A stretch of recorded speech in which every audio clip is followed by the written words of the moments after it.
पछिल्लो भिडियोमा हामीहरूले sorts, deep sorts, file plus data एनालिसिसको बारेमा कुरा गरेका थियौँ।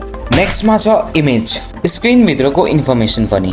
अब मानौ हामीसँग कुनै एउटा स्क्रिनशट छ जसमा वेबसाइटको एरर, चार्ट, डायग्राम या कुनै डिजाइन नै छ भनौँ। अब हामीले नर्मल एक्सप्लेन गर भनेर मात्र नसोध्ने कि हामीहरूले चाहिँ यो प्रम्प्ट ट्राई गर्न सक्छौँ। एज अ म्यानुअली चाहिँ मैले चाहिँ एउटा वेबसाइटको एररलाई अट्याच गरेको छु यता।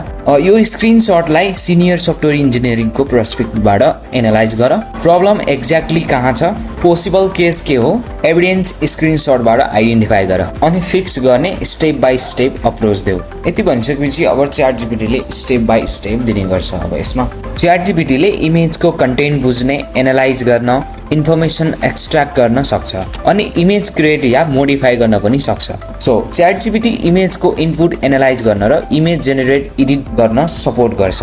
नेक्स्टमा छ भोइस। एआईसँग टाइप होइन, कन्भर्सेसन। कहिले किबोर्ड नै युज गर्न मन लाग्दैन, त्यस्तो बेला just talk, voice option open गर्छौँ अनि भन्ने मेरो नेक्स्ट 30 डेजको लर्निङ प्लान बनाउन हेल्प गर। तर पहिले मलाई 5 वटा क्वेसन सोध। ठीक छ, लर्निङ प्लान बनाउन भन्दा अघि केही क्वेसनहरू। तिमी अहिले कुन लेभलमा छौ? बिगिनर, इन्टरमिडिएट कि एडभान्स? कुन फिल्डमा फोकस गर्नुस्, हैन? 4 टाइमलाइन कति हो? 3 महिनामा जब रेडी कि स्लो एन्ड स्टेडी? अब एआईलाई कमान्ड दिन एक्सपिरियन्स मात्र होइन, कन्भर्सेसन गरेर प्रब्लम सल्भ गर्न सकिन्छ। अनि भोइस मोड नेचुरल स्पोकन कन्भर्सेसनको लागि अभाइलेबल छ र सपोर्टेड एक्सपिरियन्समा भोइसले वेब सर्च, मेमोरी जस्ता क्यापेबिलिटिजसँग वर्क गर्न सक्छ।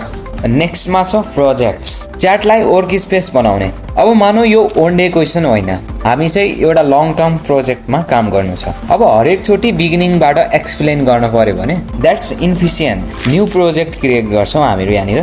देन मैले चाहिँ यहाँनिर फुल स्ट्याक करियर भनेर मैले क्रिएट गरेँ। देन प्रोजेक्ट इन्स्ट्रक्सनको लागि मैले चाहिँ यो प्रम्प्ट ट्राई गरेँ है त। You are my senior software engineering mentor, keep my long term development goals and project context in mind when reviewing my work, personalized production quality engineering, architecture scalability, security and practical learning. Then file chat add गरे है यसमा।